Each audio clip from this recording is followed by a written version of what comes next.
All right, guys. Aaron Donald is holding out in Los Angeles, not St. Louis, Los Angeles.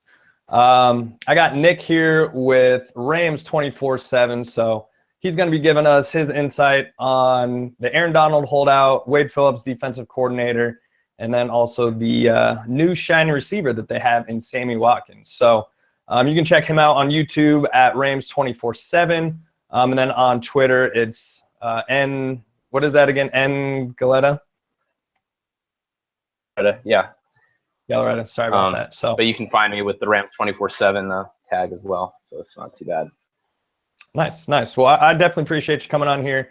I mentioned mention this to you before, but you have a really good video up on SB Nation where you're kind of breaking down some of the Wade Phillips tendencies and all that stuff. So definitely appreciate you giving your insight to us here.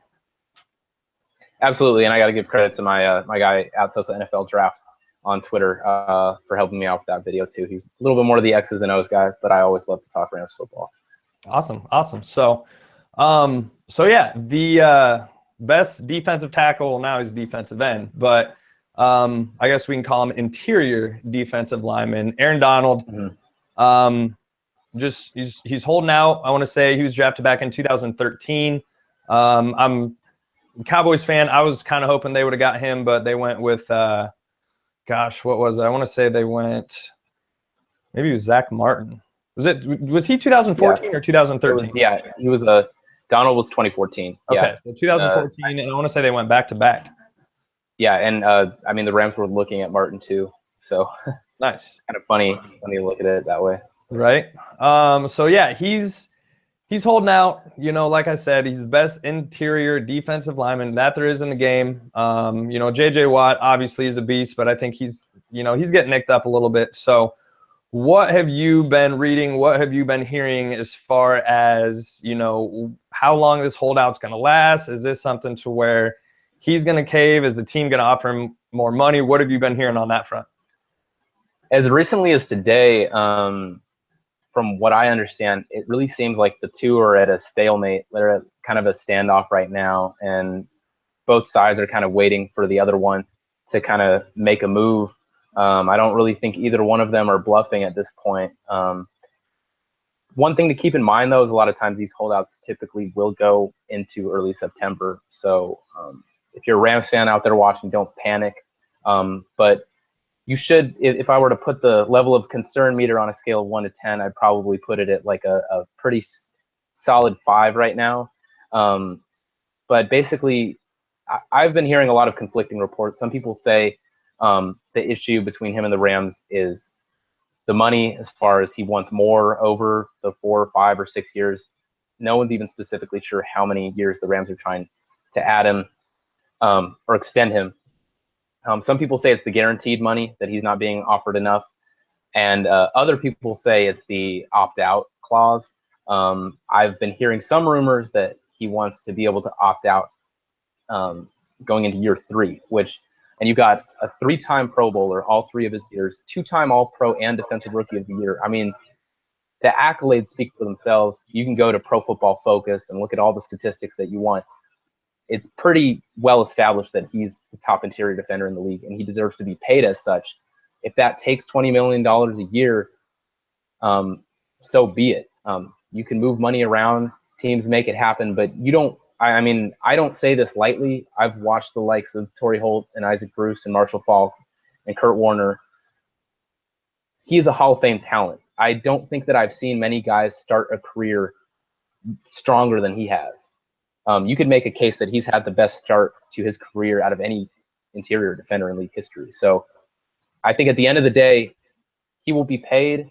But I really hope the Rams don't screw this up, because you can't afford to have your best player sitting out. And I think he's well within his rights to have that be the case. So you mentioned that, you said it's on a scale of 1 to 10, like the panic meter is maybe 5. They always say that deadlines make deals happen. What would you say the probability is that, they do get this deal done and he's able to play a full 16? I would say right now, I'd probably give it like a 60-40, him playing week 1. I think the chance of him sitting out the entire 2017 season is probably like, I put it at 5 or 10% right now. I honestly don't see that happening. I've also heard some people, I don't really know the truth behind this, but some people have said that he basically forfeits 40 grand. like a year of eligibility. Well, 40 grand per workout that he's missing in training camp, but also I think he forfeits a year of eligibility for free agency. So I think it still gets pushed back another year. So like he would have been a free agent in the 20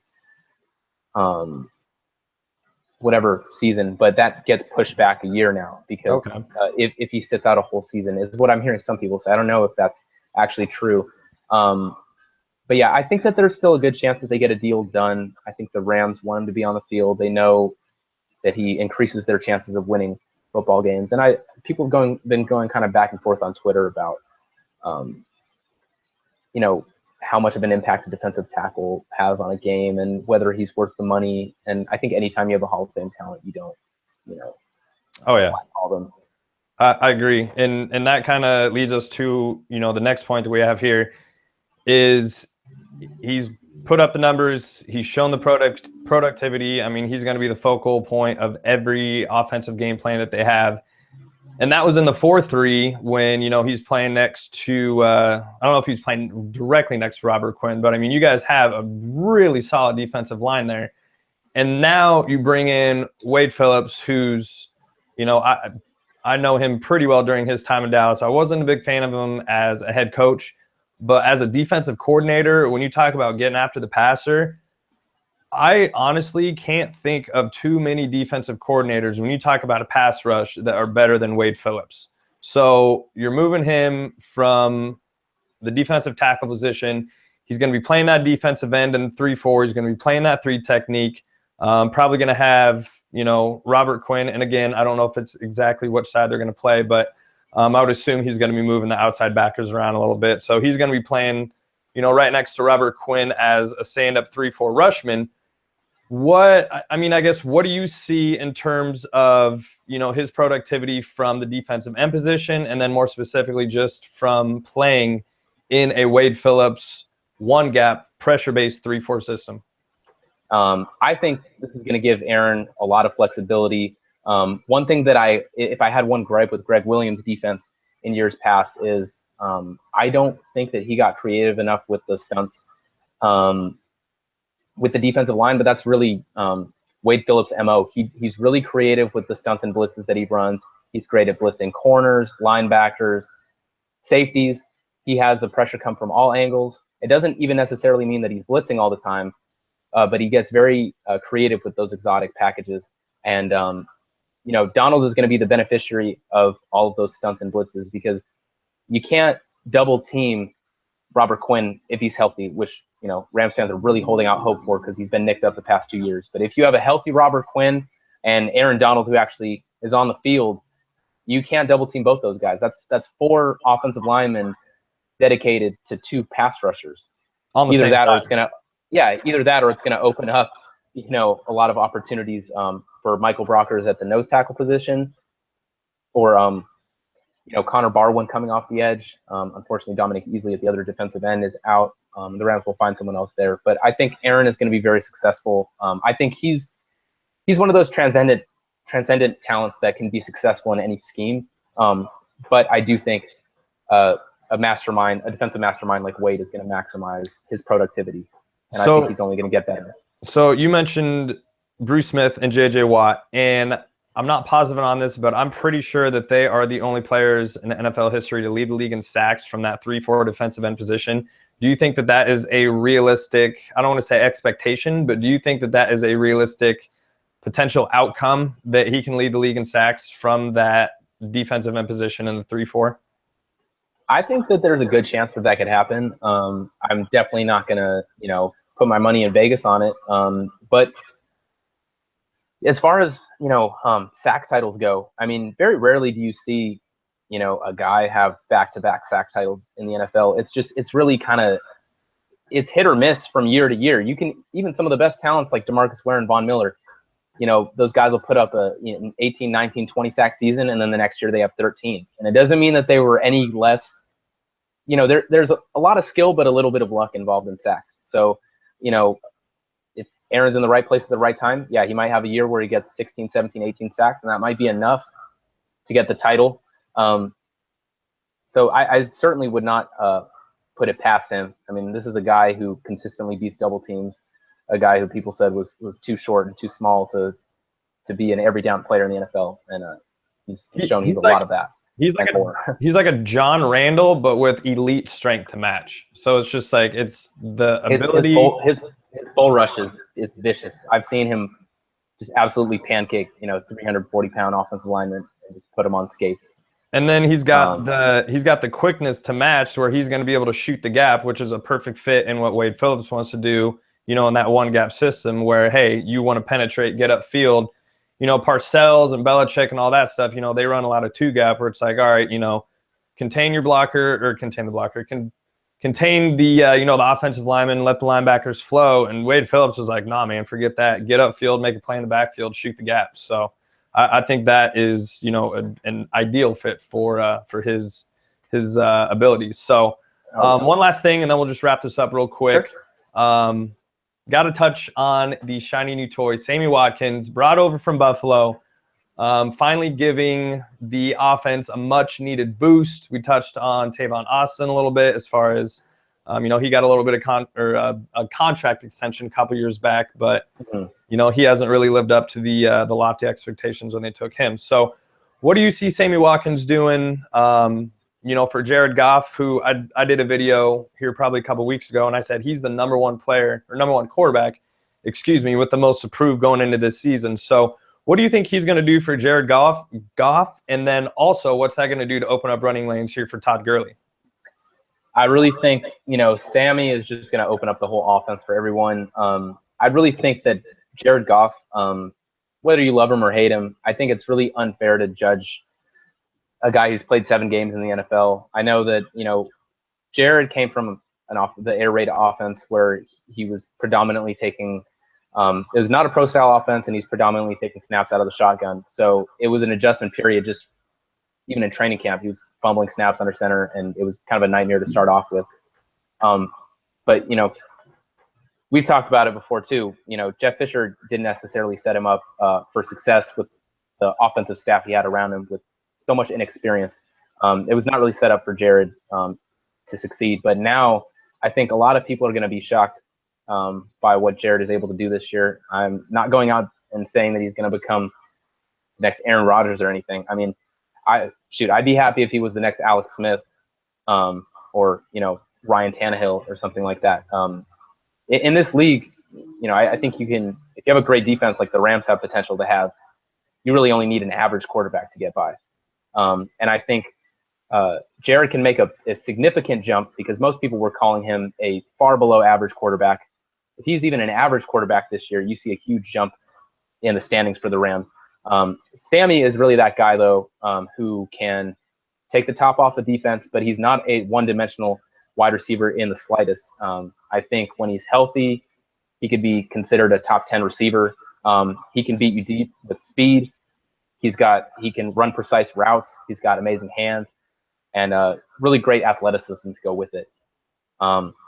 So I think he's the complete package. The only real question mark is his health. And I know a lot of people have been bashing Sammy or the Rams on this trade because they're saying, well, this guy's always hurt. Take a look at Julio Jones. I don't know the specific amount of games, but they played the same amount of games their first 3 years. I think it was 27 games.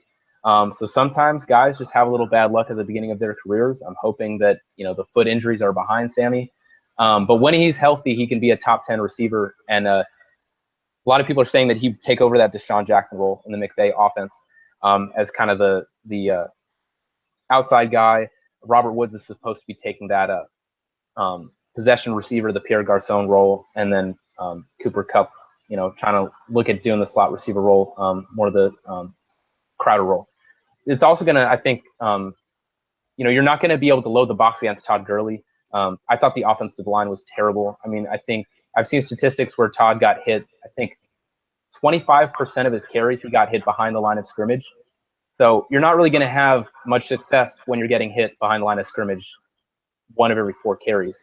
That's gonna, you know, cause a big hit to your average yards per carry. Didn't you guys just bring in Whitworth from Cincinnati, or am I mistaken that for another team? Absolutely. Andrew Whitworth is going to make a huge impact too. So, you replace basically Kenny Britt with Sammy Watkins, and you replace the worst left tackle in football, Greg Robinson, who proves to probably be one of the biggest busts in the last 5 years in the NFL.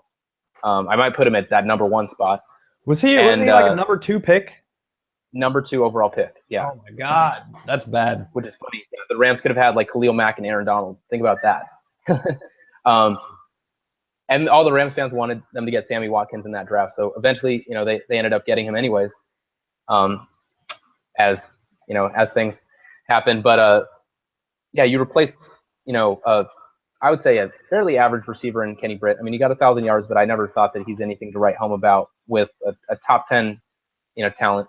And Sammy Watkins, and then you replace the worst left tackle in football with arguably the best left tackle in football. Even though he's 35, he's still playing at a very high level. So I think those pieces are going to only set up Goff for more success. And I think McVay, he's the kind of guy, he reminds me of Wade Phillips in the sense that he sets up everyone in his scheme for success. He utilizes everyone's strengths and tries to mask their weaknesses to the best of his ability. So he's going to be putting guys like Todd in positions to succeed. And same thing with Sammy Watkins. So I think that move, a lot of people said, oh, it's desperation. Jared Goff is a bust. I think no, they just never really gave him the tools.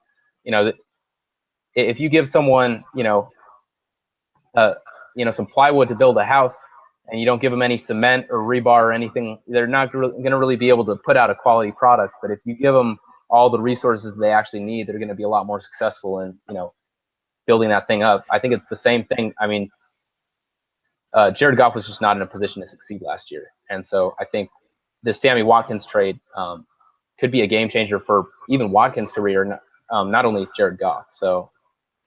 All right, well, man, I definitely appreciate you, dropping some knowledge on us with the Rams. Absolutely. I'm sorry I ran a little long. Oh no, you're good. It's weird to call them the Los Angeles Rams. I'm still used to calling them the St. Louis Rams. So, but yeah, definitely, check them out on Twitter, N Gallaretta, and then YouTube at Rams 24/7.